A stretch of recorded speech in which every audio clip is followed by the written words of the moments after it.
Right now, I want us to do that, an exit meeting, if you will, from 2024 to 2025 for a one Dan Lanning. And Oregon, I understand the way that it ended in the Rose Bowl being disappointing. We'll talk more about that later, but there's no possible way to look at what 2024 was for Oregon and not label it a massive success. First year in the Big Ten, win the conference. Run the table in the regular season. 12-0 and then make it 13-0 with the Big Ten title game, and you're the number one seed in the college football playoff. The unfortunate reality is you ran into the best roster in all of college football, a team that you beat now in the regular season, and it goes how it goes in the Rose Bowl, and it's unfortunate. And a lot of people now are hanging on the optics of that and saying, well, that's just Oregon for you, right?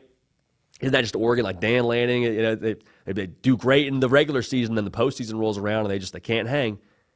And notice how I just grouped Dan Lanning into that discussion. That makes no sense to me.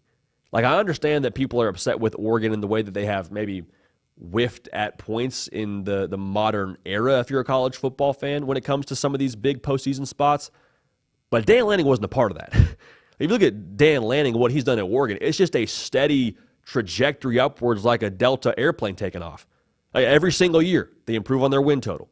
Every single year, top 10 class. This thing is going one direction.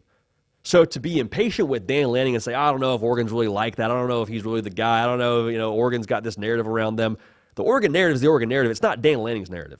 And we talk about how Dan Lanning changed what Oregon is to begin with. Oregon also used to be kind of this team that was, that soft West Coast team, more flash, no substance. Not anymore. A bunch of trench monsters out there in Eugene. Why? Because of Dan Lanning. The Hard Count was brought to you today by Axia Time. Axia Time, the official timepiece of both the college football playoff and the Heisman Trophy. Axia Time is probably now the best kept secret in college football. Incredible combo of product, quality, and cool designs. No one is doing this right now in the college space. For the college football playoff, Axia has created a series of limited edition timepieces for each of the 12 teams in the college football playoff. You got 2 designs per team and only 100 watches now per design. Go to AxiaTime.com to check out your team's college football playoff timepiece. But listen, y'all, gotta act fast. These are going to sell out. If you're a watch person, you'll see these specs, quickly realize great value that you're getting. If you're not a watch person, do your homework. You'd figure out this is a great deal when it comes to these watches. So check them out at AxiaTime.com. That's AXIATime.com.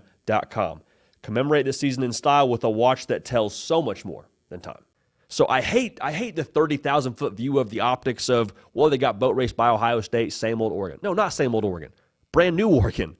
Brand new Oregon that won the Big Ten this year, the best conference in college football, a conference that also had the eventual national champion in it, and also last year's national champion, if we want to be honest about this whole thing. Look at the AP poll and all the Big Ten teams that were ranked in that thing.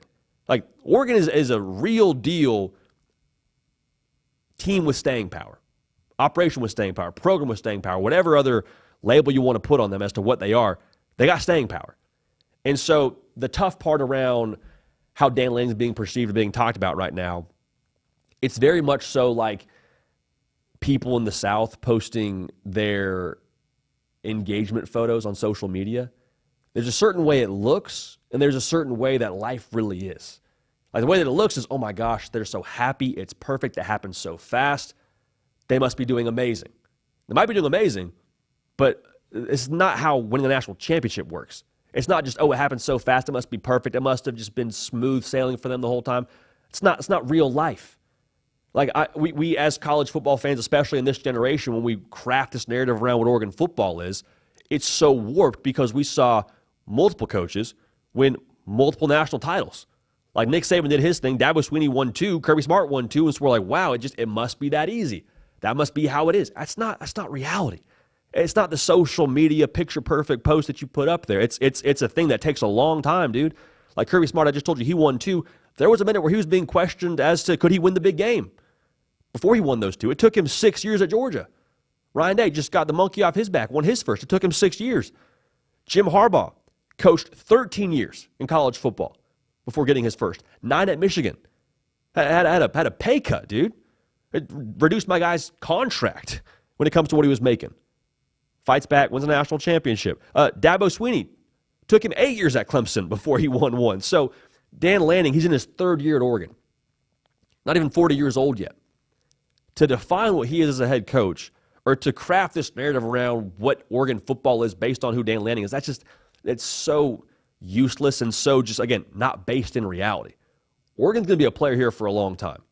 Now, at some point in time, you do get to a spot in the college football playoff where you got to go win a four-quarter game and win probably 3 or 4 quarter games in a row, 3 or 4 four-quarter games in a row. But like to say that there's this Oregon narrative around them not winning the big one, like I would be very careful speaking too loudly when it comes to absolute narratives, because the absolute narrative around Ryan Day was the same thing: can't win the big one. Kirby Smart can't win the big one. They fold in the postseason, fold in the big game. Well, not the case anymore, as both those dudes have national championships, and I would be wildly surprised if Dan Lanning doesn't have a national championship for Oregon within the next 5 years.